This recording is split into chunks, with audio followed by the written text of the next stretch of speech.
आप सभी को जय मसीह की। और आज हम पढ़ेंगे सुबोपदेश की पुस्तक पुराना नियम के अंदर 11 अध्याय उसकी 9 ऐसे पढ़ेंगे। और आज का हमारा टॉपिक है जवानों को सलाह।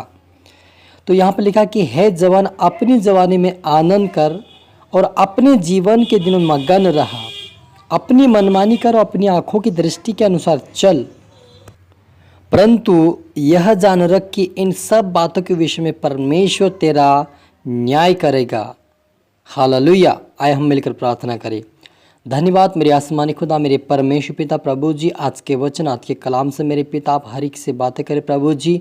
और पिता परमेश्वर जितने भी जवान पिता परमेश्वर चाहे वृद्ध हो पिता, जो भी देखे सुने पिता, उनका जीवन उनकी बुद्धि उनका ज्ञान पिता परमेश्वर बढ़ने पाए और उनका जीवन आशीषित होने पाए। आज का वचन सुनकर पिता तेरे मार्ग पे तेरे वचनों पर चलकर तेरे राज्य की वारिस बने मेरे पिता। एक पवित्रता का जीवन जीकर पिता दूसरे के लिए आशीष कारण बने, ऐसा सभी को बना मेरे परमेश्वर पिता। पवित्र आत्मा जी आप मेरे मुख से होकर हर एक से बातें करें और आज का वचन हर एक के जीवन 100 गुना फैलाए, ऐसा होने दे मेरे परमेश्वर पिता। सभी को आत्मा सौंपते प्रार्थना सुना आशीष किया। धन्यवाद मेरे प्रभु यीशु मसीह। ये प्रार्थना दुआ यीशु तेरे मीठे मधुर नाम से मांगते हैं, आमेन।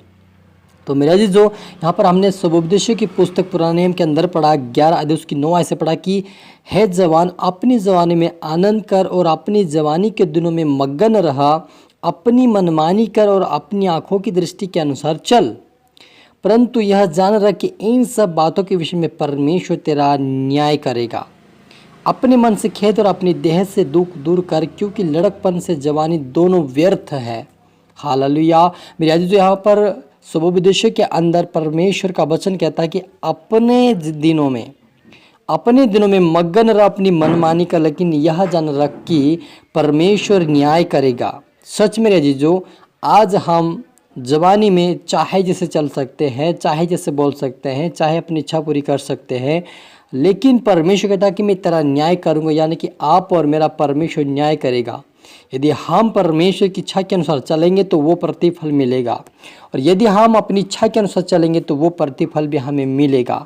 जैसा बोएगा वैसे काटेंगे। प्रभु यीशु मसीह ने साफ कहा कि तू जैसा बोएगा वैसे तू काटेगा। इसलिए आप और मुझे परमेश्वर के डर और भय में चलना है और परमेश्वर की इच्छा पर चलना है, क्योंकि आज के जो युवाओं हैं वो अपनी इच्छा पे चल रहे हैं और नशे की लत में लगे हैं और कई प्रकार के पाप में पड़े हुए हैं। और ऐसे लोगों को परमेश्वर कहता है कि तू अपनी मन मानी कर, अपनी इच्छा के अनुसार चलता रहे, तू चाहे जिस इच्छाओं को तेरी इच्छा पूरी कर ले, लेकिन ये याद रखना कि मैं एक दिन तेरा न्याय करूँगा। हालेलुया। तो आप और मेरा एक दिन परमेश्वर न्याय करे, इसलिए हमें डर और भय में चलना है, क्योंकि यूसुफ को पता था कि मेरी जवानी जो है परमेश्वर के योग्य होना चाहिए।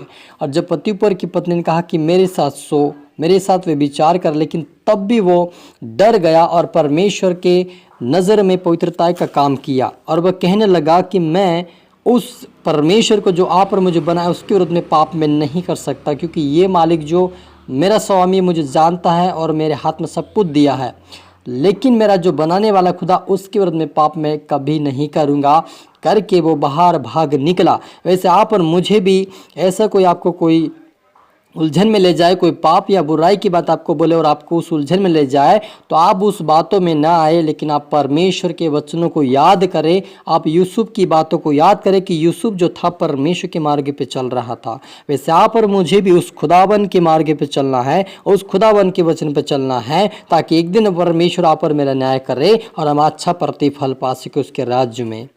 हालेलुया। क्योंकि वह कहता है कि अपने मन से खेद और अपनी देह से दुख दूर कर, क्योंकि लड़कपन और जवानी दोनों व्यर्थ है, कहता परमेश्वर।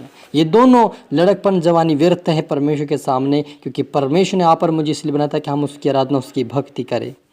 और सुबोपदेश 12 अध्याय की ये कैसे लिखा कि अपनी जवानी के दिनों में अपने सृजनहार को स्मरण रख, इससे पहले कि विपत्ति के दिन और वे वर्ष आए जिनमें तू कहे कि मेरा मन इनमें नहीं लगता। हालेलुया। तो मेरे जी जो परमेश्वर यहोवा कहता है कि अपनी जवानी के दिनों में परमेश्वर अपने सृजनहार को याद कर, उसको स्मरण कर।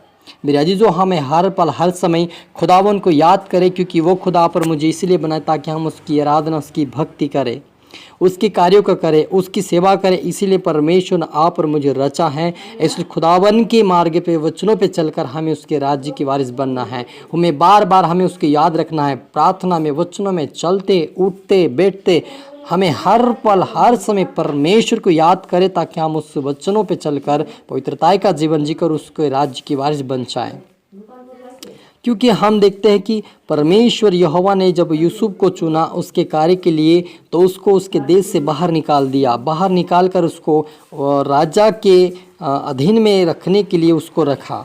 लेकिन परमेश्वर ने उन बातों को जानता था कि यूसुफ जो था कहाँ से कहाँ जाएगा और जेल के अंदर जाएगा, फिर राजा बनेगा, उसको पता था।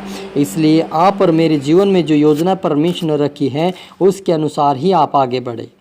परमेश्वर से प्रार्थना करें और कहे कि पिता तेरी इच्छा जो है उसी इच्छा के अनुसार मुझे आगे बढ़ा और मुझे चलना और बोलना और उठना सीखा, ताकि मैं तेरे पवित्रताई में बना रहूं, मैं तेरे वचन में बना रहूं, तेरे वचन से बाहर ना चलूं, लेकिन तेरी इच्छा पे चलूं, ताकि मैं अच्छा प्रतिफल पा सकूं। आप प्रार्थना करें परमेश्वर से, क्योंकि यीशु ने कहा कि मैं तुम्हारे यदि तुम मुझसे प्रेम रखते हो तो मेरी आज्ञाओं को मानोगे और मैं तुम्हारे लिए एक सहायक को भेजूंगा। यीशु मसीह ने कह कर गया है, तो वो सहायक आप पर मुझे मांगना है। यदि आप पापों पे कंट्रोल नहीं कर पा रहे हैं, अपने आप पे कंट्रोल नहीं कर पा रहे, आप अपनी जवानी को अपने वश में नहीं कर पा रहे हो, और आप दुनिया की बातों में आकर, सोच विचारों में आकर फिर से पाप करने की आपकी इच्छा होती है, तो आप प्रार्थना करिए, परमेश्वर आपको बचाएगा, परमेश्वर आपको अनुग्रह देगा, परमेश्वर अपनी आत्मा देगा और अपने पवित्रता में बना कर रखेगा और अपने राज्य की वारिस भी बनाएगा।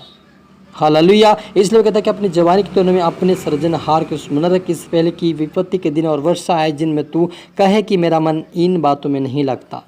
हालेलुया। यदि हम मेरे जीजो अपने इच्छा के अनुसार चलेंगे, अपनी जवानी में अपनी मनमानी करेंगे, तो परमेश्वर एक दिन न्याय करेगा, और जब वो समस्या आएगी, जब नरक में डालेंगे, तब उस हम कहेंगे कि हमें ये नहीं होगा। लेकिन आज हमें मौका है कि हमें इस पाप को नहीं करें और परमेश्वर की पवित्रता में चले, ताकि उसके राज्य के हम वारिस बन सके। हालेलुया। मिलकर प्रार्थना करें। धन्यवाद मेरे सेनाओं की यहोवा रफ़ा यहोवा शालोम, मेरे पिता आपका नाम ऊंचा हो, आप बड़े में घट मेरे पिता। प्रभु मेरे पिता आपके नाम की महिमा मेरे पिता, आज के वजन से आप हम हर एक से बातें क्या धन्यवाद। जितने आपके बेटा बेटी पिता परमेश्वर, चाहे वृद्ध हो, चाहे पिता जवान हो, चाहे बुजुर्ग, जो भी सुने पिता वो आशीष पाए, बरकत पाए, तेरे मार्ग पे तेरे वचन पे चल कर तेरे राज्य की वारिस बने मेरे पिता। आज से तेरी इच्छा पे चले, तेरे मार्ग पे तेरे वचन पे चले मेरे पिता। आज से पिता इनकी आत्मिक उन्नति होने पाए, पापों से बाहर आए और पवित्रताएं में चले मेरे पिता। इनकी आत्मिक आंखें, आत्मिक समझ, आत्मिक बुद्धि ज्ञान खोल जाए, तेरी आत्मा से भरपूर हो जाए मेरे पिता। सभी तरह आत्मा सौंपते मेरे पिता। प्रार्थना सुना, आशीष किया, धन्यवाद मेरे पिता। प्रार्थना दो भाई यीशु के नाम से मांगते हैं, आमीन। तो आप सभी को मेरी तरफ से गॉड ब्लेस यू ऑल, और अगली वीडियो मिलते सबको फिर से मेरी तरफ से जय मसीह की।